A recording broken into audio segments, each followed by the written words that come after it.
ने एखाद्या खेड्यातला ग्रामीण भागातला हिंगोली जिल्ह्यातला माणूस समोर येतात तो नावासनीच ओळखतो. म्हणजे इतका प्रचंड अभ्यास या कबड्डीबद्दल रामदास सामंतीला झालेला आहे. त्याचबरोबर त्याच्या साथीला माधव चव्हाण असतील, कल्याण कोले असतील, दिनेश मंगिराज असतील, राहुल सोनवणे असतील, असे विविध ही मंडळी या गोदा फार्मच्या माध्यमातून आणि वसुंधरा फाउंडेशनच्या माध्यमातून ही कबड्डी मोठी झाली पाहिजे असा प्रयत्न करते. रातोरात आपल्या डोळ्यात तेल घालून ही प्रचंड प्रमाणात अप्रतिम सुंदर अशी स्पर्धा व्हावी म्हणून कोणाचेही या ठिकाणी गैरसोय होऊ नये म्हणून सतत प्रयत्न करीत आहे. धन्यवाद या सर्व टीमला. परत प्रेक्षकांच्या माध्यमासाठी परत मी एकदा सामन्याकडे वळतो. मैदान क्रमांक 1 वरचा सामना NTPS नंदुरबार विरुद्ध मेडलाईन रायगड, दोन संघादरम्यान सामना आहे. मैदान क्रमांक 2 वर मंडळ ठाणे सतेज क्रीडा मंडळ पुणे आणि मैदान क्रमांक 4 वर छावा क्रीडा मंडळ कोल्हापूर विरुद्ध जय हिंद क्रीडा मंडळ धुळे.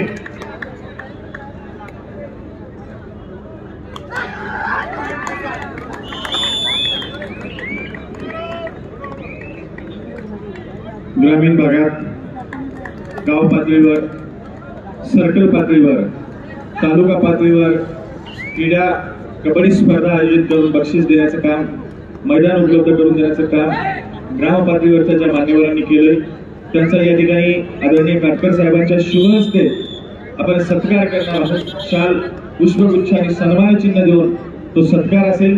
कारण आपणच ही स्पर्धा यशस्वी करण्यासाठी या आपण महत्वपूर्ण ठरलेले आहात. आपण गाव पातळीवर केलेले प्रयत्न, जमा केलेले खेळाडू, त्यातून निर्माण केलेले संघ आणि त्या संघाने केलेली उत्तम कामगिरी आज आपण या ठिकाणी या मैदानावर पाहू इच्छितो, पाहत आहोत. म्हणून आपला सत्कार होणं वसुंधरा फाउंडेशनचं आद्य कर्तव्य ठरतं आणि म्हणूनच आदरणीय संजय काटकर साहेबांच्या शुभ हस्ते ग्राम पातळीवरती आपला देह झिजवणाऱ्या आणि कष्ट उपसणाऱ्या तमाम मान्यवरांचा सत्कार अगदी काही क्षणातच आपण साहेबांच्या शुभ हस्ते करतो आहोत. तत्पूर्वी एक सत्कार या ठिकाणी संपन्न होईल. आदरणीय चंद्रशेखर कुलकर्णी मालक यांना जायचं असल्यामुळे डोंगरकडा कबड्डी स्पर्धेचे बक्षीसदाते आहेत, त्यांचा सत्कार या ठिकाणी नितीन भाऊ चव्हाण व्यवस्थापकीय संचालक गोदाफा यांना करावी अशी मी त्यांना विनंती करतो. कारण कामाच्या व्यापामुळे मालकांना या ठिकाणाहून जायचं आहे म्हणून मी नितीन चव्हाण यांना विनंती करतो की त्यांनी आदरणीय चंद्रशेखर कुलकर्णी मालक यांचा या ठिकाणी सत्कार करावा, सन्मान करावा आणि राहिलेले सत्कार आदरणीय साहेबांच्या शुभ हस्ते या ठिकाणी संपन्न होतील. मान्यवरांना विनंती आहे पण कुठेही या ठिकाणाहून जायचं नाही. अगदी काही वेळातच साहेब मंचावरती विराजमान होणार आहे. खऱ्या अर्थानं मागच्या कित्येक दिवसापासून अन्नधान्याच्या खरेदी बाबतीत अनेक शेतकऱ्यांची, कास्तकाराची होणारी लूटमार आपण उघड्या डोळ्याने पाहत आलेलो होतो. मालाची गुणवत्ता असली तरी मालाचा भाव पाडायचा, गुणवत्ता पूर्ण खरेदी करायची नाही, कमी भावाने खरेदी करायची, व्यवहारामध्ये चोखपणा नव्हता, व्यवहारामध्ये अनेक शेतकऱ्याची बुडवणूक व्हायची. त्या सर्व गोष्टीला आता फाटा देण्याची वेळ गोदा फार्मच्या माध्यमातून आलेली आहे. म्हणून गोदा फार्म एक इमानदारीचा आणि सच्चाईचा व्यवहार शेतकऱ्याच्या माध्यमातून करते आहे. शेतकऱ्याच्या घामाच्या मोत्याला हक्काचा बाजारभाव देण्याचं काम या ठिकाणी गोदा फार्मच्या माध्यमातून सातत्याने होत आहे. सर्वोत्तम बाजारभाव, पारदर्शी पद्धतीने वजन, पारदर्शी पद्धतीने गुणवत्ता आणि तात्काळ रोख रकमेचं वाटप म्हणजे शेतकऱ्याच्या खिशामध्ये त्याच्या मालाचे पैसे तात्काळ उपलब्ध करून देण्याची हमी गोदा फार्मच्या माध्यमातून या ठिकाणी होते आहे. म्हणून गोदा फार्मच्या खरेदीचे भाव 40,000 शेतकऱ्याच्या मोबाईलवरती बाजार खुलल्याबरोबर सकाळी मिळतात. त्याचं श्रेय तज्ञ संचालक मंडळाला जाते, गोदा फार्मला जाते. पीक पासून पीक कापणीपर्यंत, पीक लागवडीपासून पीक कापणीपर्यंत, बियाण्याच्या निवडीपर्यंत आपल्या शेताच्या बाजारावरती सेवा पुरवण्याचा वसा आज गोदा फार्मच्या सर्व संचालकांनी घेतलेला आहे. आभाळाच्या मांडवाखाली काळ्या आईचं गाणं गाणारा नित्य नियमानं माझा बळीराजा कुठल्याही व्यापाऱ्याच्या दावणीला बांधलं जाऊन पिचल्या जाऊ नये, त्याची आर्थिक हानी होऊ नये, त्याचा मालाचा भाव कवडी भाव ठरू नये यासाठी गोदा फार्मने शेतकऱ्याची आर्थिक चळवळ या ठिकाणी उभा केलेली आहे. हिंगोली जिल्ह्याच्या तमाम भागामध्ये गोदा फार्मच्या विपणनाचं जाळं विणण्याचं काम गोदाफामच्या माध्यमातून सातत्यानं होत आहे. म्हणून वसुंधरा फाउंडेशन कबड्डी चषक 2023 पावर्ड बाय गोदाफाम यांच्या संयुक्त विद्यमानं राज्यस्तरीय कबड्डी स्पर्धेचं आयोजन आपण मोठ्या थाटात या ठिकाणी बघतो आहोत.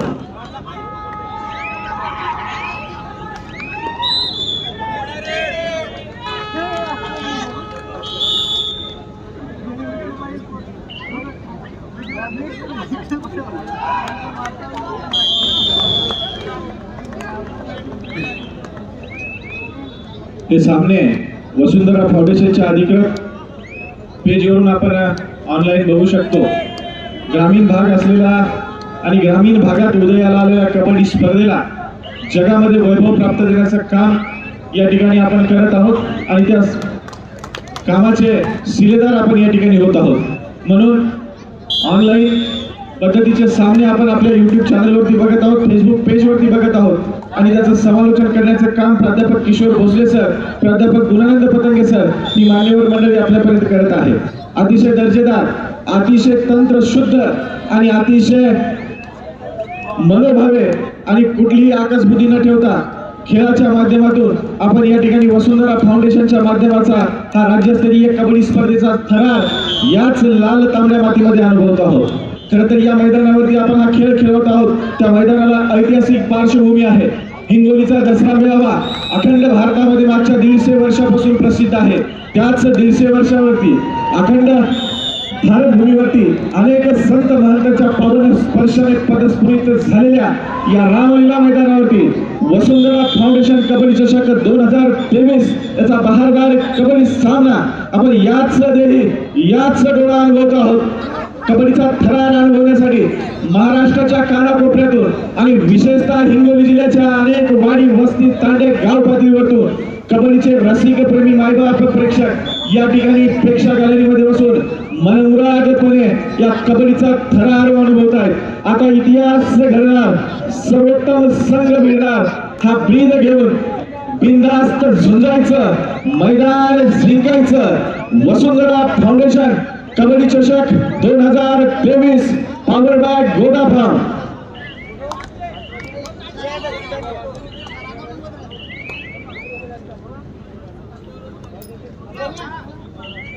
प्रेक्षकांच्या माहितीसाठी मैदान क्रमांक 3 वरचा सामना अवघ्या 5 मिनिटांमध्ये साहेबांचं आगमन या ठिकाणी होत आहे. आपण सत्काराची सुरुवात या ठिकाणी करणार आहोत. अवघ्या 5 मिनिटात साहेबांच्या वरती येते.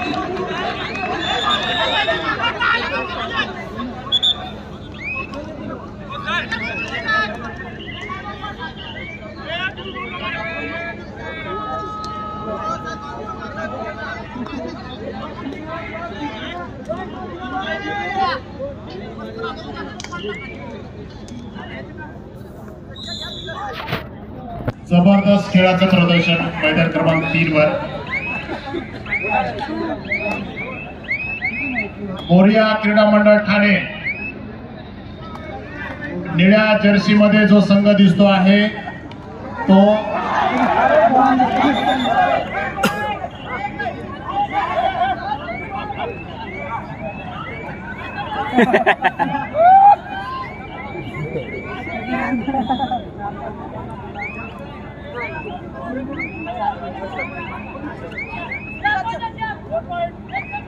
और फाइन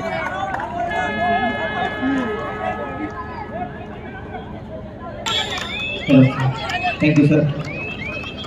ग्राउंड नंबर 3 का जो सामना होता है मोरिया ठाणे सतेज क्रीडा मंडळ पुणे. एकच तो लेवल सामना आहे. करावं तेवढं कौतुक दोन्ही संघाचं. टप आणि रफ संघ दोन्ही संघ जबरदस्त. सतेज क्रीडा मंडळ पुणे या संघाचे पॉइंट बनलेले आहेत 9 आणि मोरिया क्रीडा मंडळ ठाणे या संघाचे पॉइंट बनलेले आहेत 5. आणि हे जॉब मारण्याचा प्रयत्न बघूया. सिंहाच्या झडतीने आणि सिंहाच्या वाट्याने निघलेला हा रेडर. क्या बात है, बब्बा रे बब्बा. टाइगर भी है, चीता भी है, जिगरबाज भी है. शिकार बनाई 5 पॉइंट की बढ़िया red. Oh my God, direct पंजा मार लिया. इसे बोलते हैं टाइगर. ये खेल खिलाड़ियों का है. बहुत ही जबरदस्त कम बैक करते हुए मुकाबले को बाहर देखेंगे. लगा डिफेंस, पॉइंट चला गया। सतेज क्रीड़ा मंडल पुणे इस टीम के खाते में 14 पॉइंट बने हैं, जो कि सतेज क्रीड़ा मंडल पुणे इस टीम के। अभी भी मोरिया क्रीड़ा मंडल ठाणे इस टीम का जो स्कोर है केवल 5 पॉइंट पे है, कमबैक कर सकती है यहाँ मोरिया क्रीड़ा मंडल ठाणे। बहुत बड़ा मुकाबला है, फिटनेस दोनों टीमों का भी 100 पॉइंट है। यहाँ मानना पड़ेगा अंपायर को, इतनी बड़ी मुकाबले में निर्णय देना बड़ा कठिन होता है। अगर अंपायर हिंगोली जिला कबड्डी एसोसिएशन संलग्नित राष्ट्रीय पंच बड़ा निर्णय देते हुए, बहुत जबरदस्त मुकाबला है ये। अभी भी कॉर्नर पे खेलते हुए किक नंबर 3, बहुत बढ़िया प्रयास, मैं मालूम है वहां से मैं पॉइंट निकाल सकता हूँ।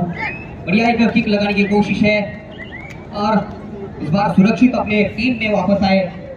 बढ़िया, यही है वो टाइगर रेडर जिन्होंने 1 नहीं 2 नहीं 3 नहीं 4 नहीं 5 की बढ़िया बोगी ले गए थे अपनी टीम के लिए। इस बार भी बनाई अपील कि मैंने टच किया है, अभी भी निर्णय आया और बढ़िया ईमानदारी यहाँ कायम रही डिफेंडर की और रेडर की। सिंगल पॉइंट मिला इस बार पुणे इस टीम के खाते में चला गया। यह कबड्डी नहीं, यह कबड्डी का महासंग्राम है। हिंगोलीच्या इतिहासातील सर्वात मोठी राज्यस्तरीय स्पर्धा तळ रामलीला मैदान। खूप तुल्यबळ सामना आहे। 5 पॉइंट ठाणे या संघाचे स्कोर जागेवर थांबलेला आहे आणि 16 पॉइंट बनलेले आहेत ते म्हणजे पुणे या संघाचे। असा हा तुल्यबळ सामना, करावं तेवढं कौतुक दोन्ही संघाचं। दोन्ही संघ मजबूत स्थितीमध्ये आहे, दोन्ही संघाची फिटनेस अगदी जबरदस्त